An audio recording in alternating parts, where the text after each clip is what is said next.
first and foremost reason is that during the women's lifetime, people didn't want their friendship to be known. Um, these two women, I mean, they worked tirelessly behind the scenes to effectuate a whole bunch of stuff, which we can talk about.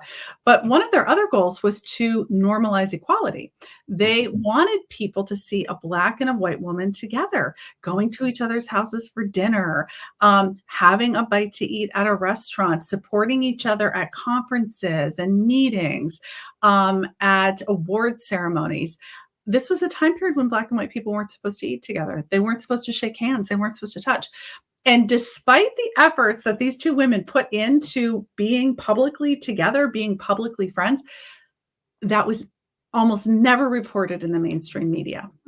In order to find a lot of these accounts, these events that they did together, I had to dig down into the Black newspapers, which had a very different reporting, and they often recounted those. So I think a primary reason their relationship really hasn't been written about extensively until this book is because it was hidden during the women's lifetime. Mm. And then, as happens with many historical figures, it kind of got lost to time. But there must have been, I mean, perhaps you did not know about her growing up. Yeah. I mean, there must have been something that sparked your interest in this friendship. Did you read an article or? Yeah. So I read, I'd always been fascinated with Eleanor Roosevelt because she's such a unique first lady, right? She really carved out this unique pathway. And when Victoria and I were looking, we really wanted to find a topic for our second book that captured the reactions we were seeing virtually and in person from readers. Readers seem to be as fascinated. This is so odd to me to even say it right now. The readers seem to be as fascinated with Victoria and I as they were with Belle de Costa Green, our heroine. And Belle is like fabulous. Victoria and I are not nearly as interesting. Readers seem to be fascinated with the fact that a white and a Black woman could be very, very close friends, like sisters, Right. and talk about all these very difficult issues. And they had so many questions about it. And we were interested in exploring that for a second book. As I was doing research, really thinking about the readers in mind, I came across one little newspaper article which talked about the relationship between the women in the context of one of their many achievements. And I'll mention it because I know most people have probably read the book. And that is the role that they played in getting the Tuskegee Airmen trained and in the air. Right. You know, people have heard about the Tuskegee Airmen, but people have no idea the role that these two women had in actually forming, creating, getting in the air these incredible men. So that sort of sparked it. And then when I started to dig deeper, it was just astonishing. Yeah. So was there any character or scene or chapter era in any part of this book that was particularly difficult or challenging to write about, more so than the others? Jeez. Yeah. I mean, for me, it's probably different for each of Victoria and I, but for me personally, I found one of the major things the two women worked on together was anti-lynching legislation. We're talking about the 1930s here, right? The women met in the late 1920s. They started to really get involved in all these projects together in the 1930s. And Eleanor, who had left kind of this cosseted life, she assumed, as many people did, that lynching was something that had happened only in the South and a long time ago. It was over. And Mary, of course, knew that that wasn't true. And she knew that it was not only present, in some cases it was on the rise. It was still happening in large numbers. And there were some senators who were proposing an anti-lynching bill. And Mary really set out to educate Eleanor. And Eleanor wasn't the only one who got an education. I got an education too. I thought I all knew. got an education. Yeah. I thought I knew what lynching was, but my understanding was so small compared to really the scope and horror and brutality of it. And writing those scenes was so painful to think what people had suffered. And I I looked at all the same things that Eleanor looked at. I looked at the photographs. I looked at the records. I read transcripts. I read accounts of what was happening at these lynchings. And that was probably the most, for me personally, challenging part of the book. So I just have to note that when you refer to Victoria, it's Victoria Christopher Murray, Oh, I'm who sorry. co-wrote this book with Yeah, you, and also the personal librarian.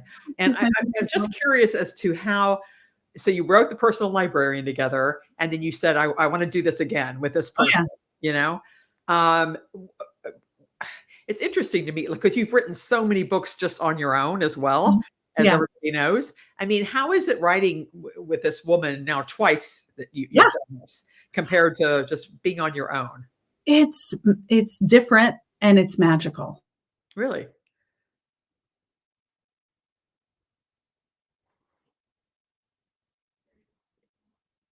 Maria, are you there? Oh, here we are. I'm back. The screen went blank for a All second for right. Yeah. me.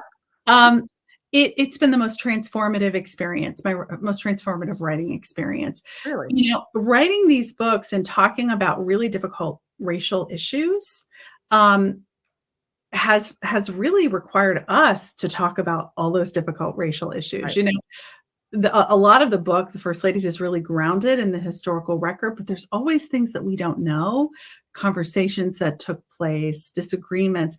And what we did, because we didn't always know those things, is we worked in our own conversations and our own experiences. Wow. And it has completely changed the way I look at the world, to be gifted the faith and the trust that Victoria has in me to really share her lens through which she sees the world. And so, I mean, I still enjoy writing my solo books, but there's something just really special about these co-written experiences. And, you know, Victoria is not just my co-writer, she's really my sister. And so to have that experience with her is great. Plus, So, it's really fun to tour together. We enjoy that.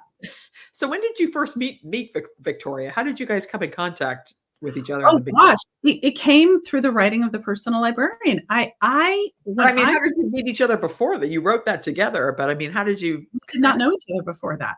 I actually had read I had, not to digress too much in the personal librarian, but I had Belda Costa Green, the heroine of the personal librarian, on my list of women to write about for decades. I had discovered her when I was a commercial litigator in New York City, Right. and when I toured the Morgan Museum in the 1990s. And when I learned that she was actually a Black woman passing as white, I knew I really wanted to have a Black woman tell her story too. And I had actually just finished reading a book that Victoria had written called Stand Your Ground. And I thought, I wonder if she'd be interested in exploring this with me. And I reached out to her, and that's how it all began. But really, from that first conversation, we like to joke that like we started on that first phone call and we haven't stopped talking since. It's been years now. So And that it's must have been in 2019 or so, or 2019, we started writing it. Yeah. wow. So this book, First Ladies, how long did it take you guys to write this book? You know, it's hard to actually say the exact amount because you're researching kind of as you go, Yeah. even as you're considering other ideas. But I would say from when we first started talking about it to when it was like finished, ready to go to the printer, a year and a half to 2 years. The books take a while. They take a lot. There is a tremendous amount of research that goes into the books. And then the writing and editorial process, all of that does take Right. a long time. Well, I And was this gonna ask you, how did you guys research this? Did you do it separately? Did you say, I'm gonna research this part, and Victoria, you're gonna research this part, or how do you do that exactly? So we started out with a joint outline, and to do the joint outline, we both did a lot of the same research about the time period. We got a general sense of what the women were up to. We created timelines, and then because we divvied up the writing, one of us did Eleanor. I did Eleanor Roosevelt, and Victoria did Mary McLeod Bethune. We decided we would each kind of hone in on those specific characters in terms of research. So Victoria went to Florida to Bethune-Cookman College, toured it, looked through their archives, met with her, I think, great-grandson And I yeah, think I read that Mary's homes are still there that you could visit, right? exactly as is. I did my own touring. You know, there's lots of institutions in the United States where where the Roosevelts have lived or worked or played. And then I spent a lot of time this is really my jam, all the deep historical dives. I spent a lot of time in using microfiche machines, if you still remember those. Oh, I do, yeah. Yes, I mean, a lot of listeners may not, but some may. Um, it was very difficult to find a lot of the letters between Mary and Eleanor, and the only place after going through many, many archives was a collection that we found on microfiche. And so I had to literally dust off an old microfiche machine at my local library, have all these microfilms sent to me, and use this piece of equipment that hadn't been used for like 20 years. Wow. So yeah, we did divide it, but then we come together and we Yeah. share what we found. We each read it. So you So must talk every single day when you're working on the book. we talk literally all every day, most days. Sometimes it's just texting, but there's always something that's going on that we love to chat about. So what is your so I know you were an attorney for over 10 years, sorry, 10 years. So just you personally, how did you get into writing? Was it something, how did the writing bug get you? Get me? Well, I didn't ever think I would be a writer. I never set out to be one. I'm sure you've had other writers on your show come to talk, and a lot of writers have always longed to be Right. that Yeah. that person. I actually was a voracious reader. That's how I started out. And even when I started to develop this passion in middle school for the kind of dusty, forgotten corners of history, Right. which is when that passion really started to build in me, and I followed it through into college. I had absolutely no aspirations to write a book. I've never taken a creative writing class. I think I found it daunting. I was a reader. I was intimidated by all these amazing writers. And then when I kind of got waylaid for my history love to become a lawyer for a long time, but I knew it was never what I was meant to be doing. I knew this kind of desire to spend time in the past and to revisit it and share different perspectives has been with me for as long as I can remember. And while I was a lawyer, I was kind of trying to find ways to do that. I was taking graduate classes. I thought I might go back and get a PhD. I would sneak out to the cultural institutions in New York City. That's how I found Bell. I loved to go to the Morgan Library. And then one day, out of the clear blue, I had a fully formed idea for a book. And I didn't know how that was going to go because I didn't really know what I was doing, but I was kind of determined to see if I could finish it. I was determined to give it a go, and it took 8 years, and I Wow. chipped away at it while I was practicing law, and that was my first foray into writing, and I really have not stopped since. So how did you come up with the fully formed, you were just thinking about it and thinking about it and writing things down, or what? No, it's kind of a crazy story. One of my very best friends that I used to practice law with, one day we worked crazy hours. Like if I got out at 10 o'clock at night, that was like a really good day. And we had ordered in dinner most nights. And she asked me, would there ever be a client I would refuse to represent on moral grounds, Oh, even though good my question. yeah, even though my client had a really good case. And I didn't have an answer to her question, but within a few weeks of that, I came across in a law journal some of the very first few cases in which families of Holocaust victims were seeking restitution for their artwork. And this was in the 90s. The law was totally different. Right. And all of a sudden, I had this idea for a story just kind of built around that. Wow. And I Oh my. just chipped away at it until I finished it. Yeah. So what's your routine like now that you're like a full-time, famous writer? Do Yeah. you how do you get up every day at a certain time and write a certain number of hours, or how do you Oh, structure your well, it routine? totally depends if I have teenage boys, if it's summer or if it's the school year. If it's the school year, I get up, get them off to school, and then I write best in the morning. That's my most productive time. I try and sit down from once I get home from dropping them off and really write until it's time to pick them up from school. As a writer, you do for better or worse, more things than writing. You have editing and research and all that stuff. So I do try to get the biggest chunk of my writing done first thing. And I'll write for 4 or 5, 6, 7, 8 hours if I have it. And then later in the day, I can do some of the things that don't require that kind of, really special focus and attention. I can do administrative things or research or editing, that kind of stuff. The summertime, it's kind of a free for all, I have to say. I've gotten very, as a mom, I've gotten very used to, writing in car lines, writing on the side of soccer games. I mean, I can write Like writing in any. longhand or what?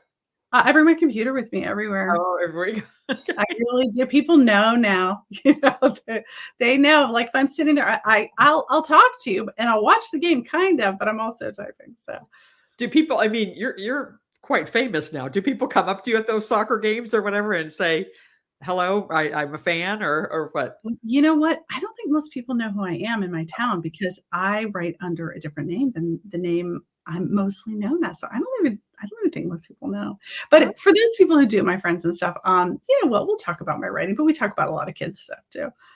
oh, that's great.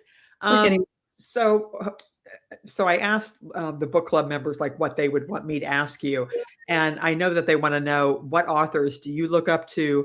What book would you recommend everybody read from 2023 or a couple books? I mean, have you had any favorites this year? You know, Oh, that sort of thing. so many. There's so many good books out there. Okay, so what am I reading? Well, I have different categories of reading, right? And I do listen to a lot of books because I'm always in the car driving kids around. So when I'm just driving around,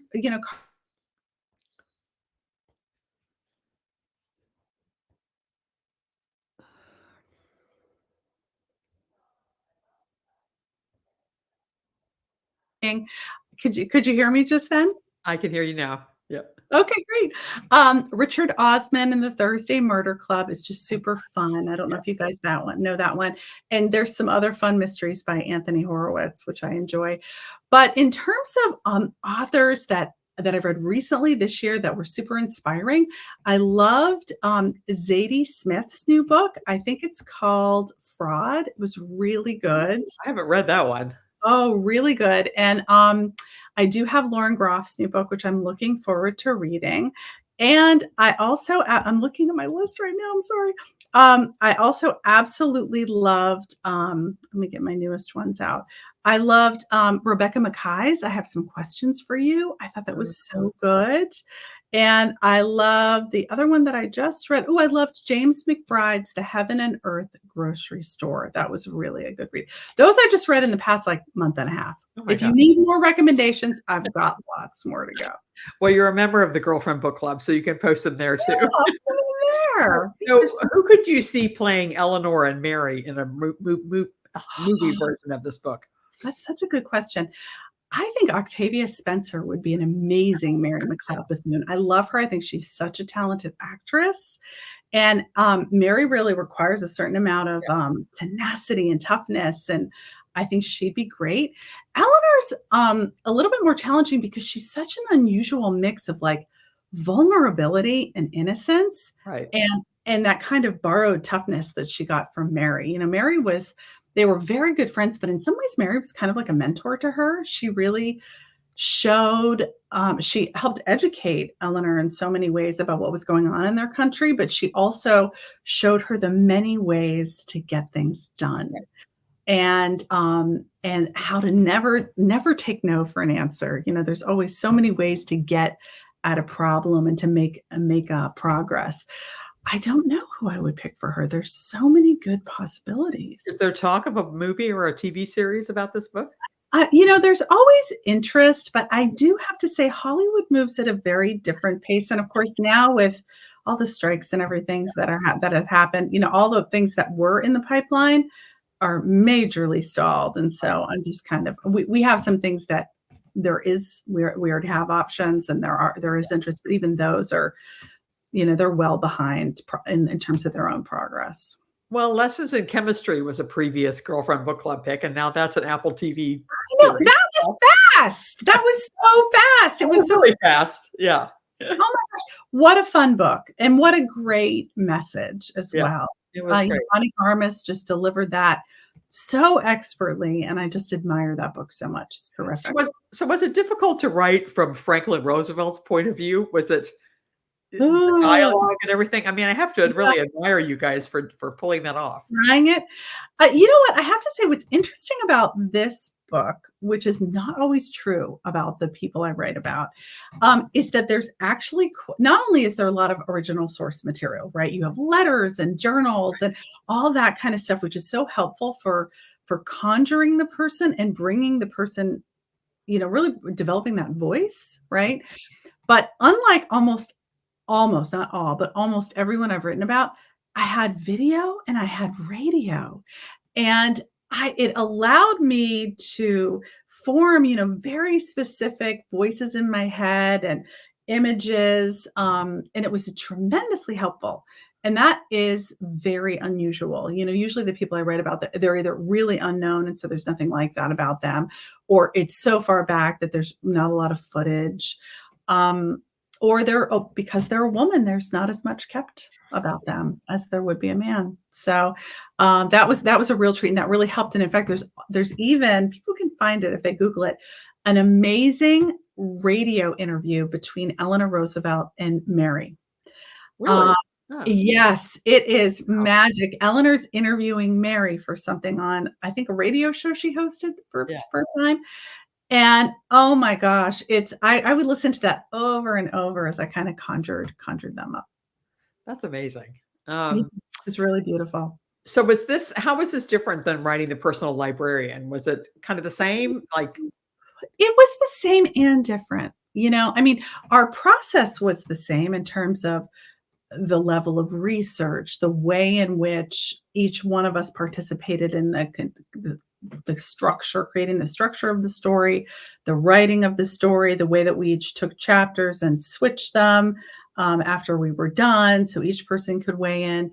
I think, obviously, unlike the personal librarian, we had two voices instead of one. right. And so there was more, I would say, clear lines around those chapters. Mhm. We certainly, each one of us did weigh into the other one's back and forth many times over, but Yeah, I've read that you guys exchange chapters after you write it and we add do each other's chapters. always do Yeah, that. And that's really helpful for so many different reasons. But you are trying to keep these voices very distinct. mm, And so that was something we always tried to preserve.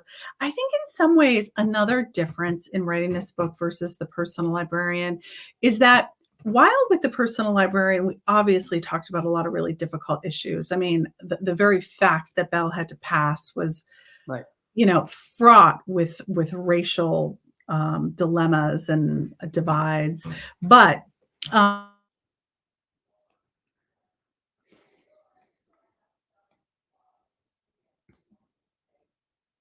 don't know what. There we are. We're back. We really went. We had to tackle it head on because Mary Mm,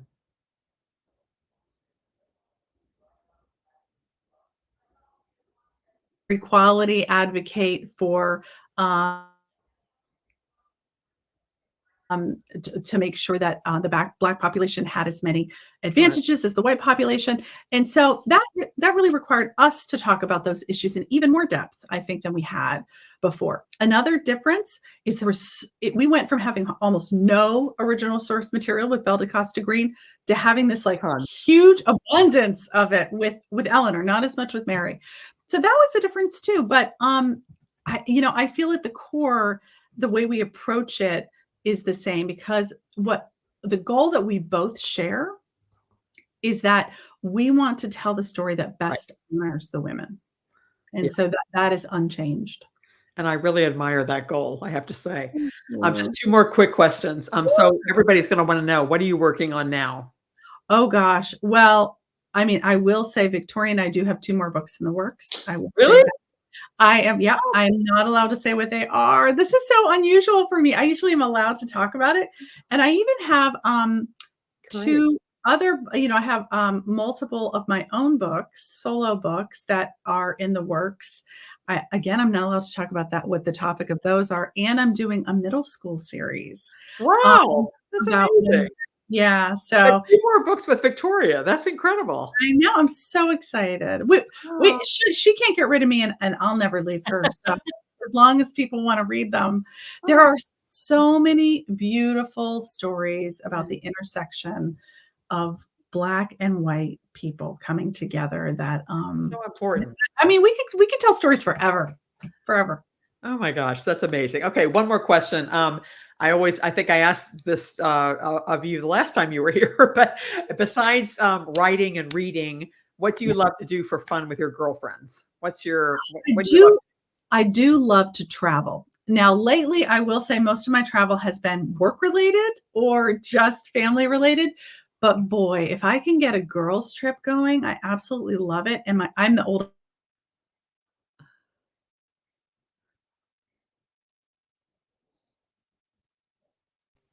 And if we can get it going on, we love a spa weekend. That's like the ultimate. The So, ultimate. Oh, yeah. that's great. Well, listen, Marie, thank you so much for joining us again. Tonight's the October book is The First Ladies. Everybody watching this has probably read it, but if you haven't, read it or spread the word. And I'm just so glad to have you here, Marie. Thank you. Just a reminder to everybody that next month's book is Tom Lake, and Ann Patchett will be joining us on November the 7th at Fangirling. I'm fangirling at 7:30 p.m. November 7th. We're moving it up a little bit because of Thanksgiving. So keep that in mind. And thank you, Marie. It's always a delight to talk to you. You're so talented and always a Oh, delight. And I love the fact that you're bringing these stories to light about women that nobody knows about, and they should know about. So, it's such an honor to give them a second chance at life.